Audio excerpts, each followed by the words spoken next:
Hey guys, how's it going today? So I figured I'd sit there and pick up the camera. We're knocking out this LS 706 cylinder head. So I've been working on a buddy of mine's 52 Chevy 5-window truck. And it's actually getting bored out, or we actually bored it out to 3800 bore, so it's technically an LS1 now. So these are a Felpro LS1 head gasket, and so a lot of the times, I tend to preach on Richard's live chats a lot and stuff like that about deshrouding on the valve, and I talked about that on the 3800 head.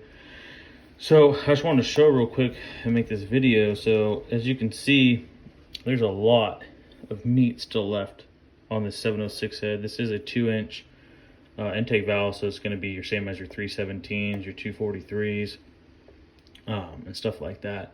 So with the bigger valve does fit on a 5.3 bore, and that is why there's so much meat left. I wanted to make it where if these heads ever came off, they would be able to sell them. They are kind of kicking around the idea of getting some Trick-Flow 215 heads. I'm trying to tell them that they should probably get an LSA blower instead.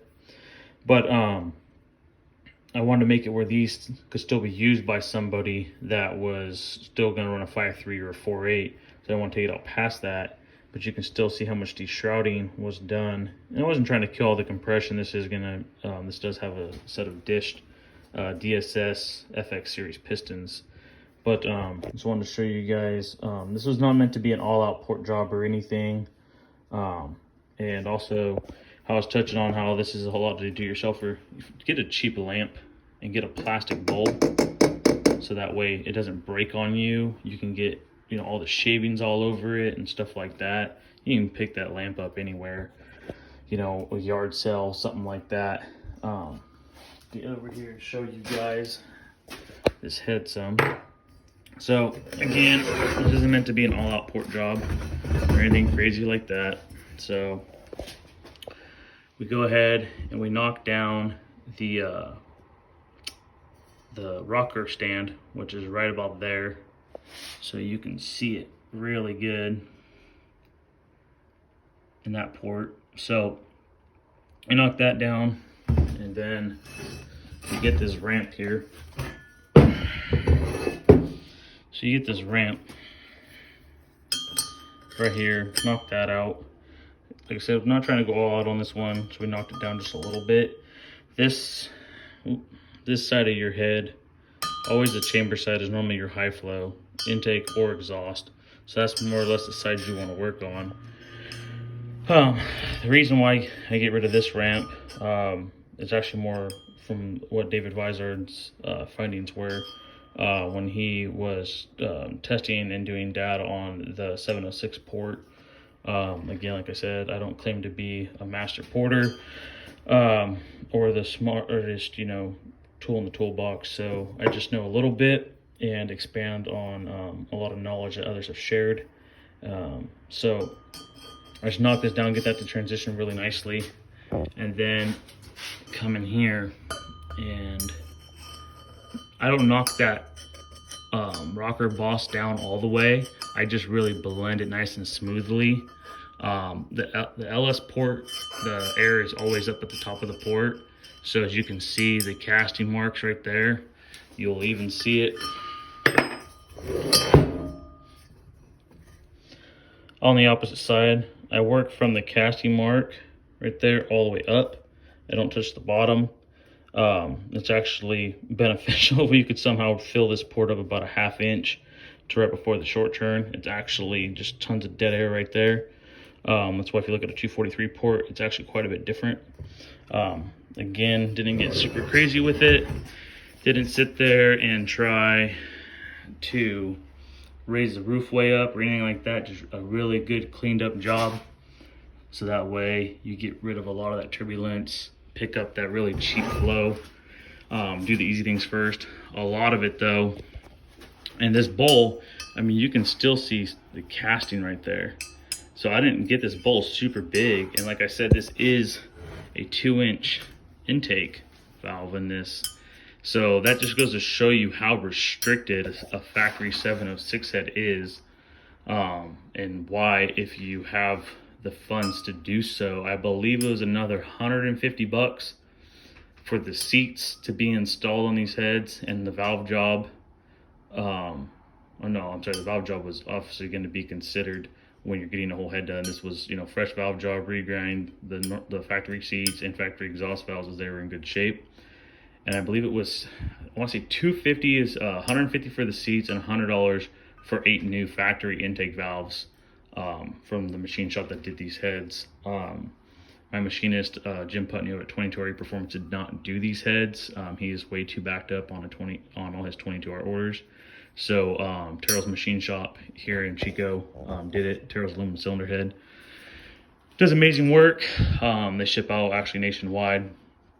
So, you know, just trying to, you know, put out there that, hey, you guys don't really need to go all out and crazy. You know, I just laid this back just a little bit, took the cartridge roll as I finished and just hit it all the way on the side just to get rid of that sharp edge, because on this 3-inch 900 bore, the bore is actually way out here.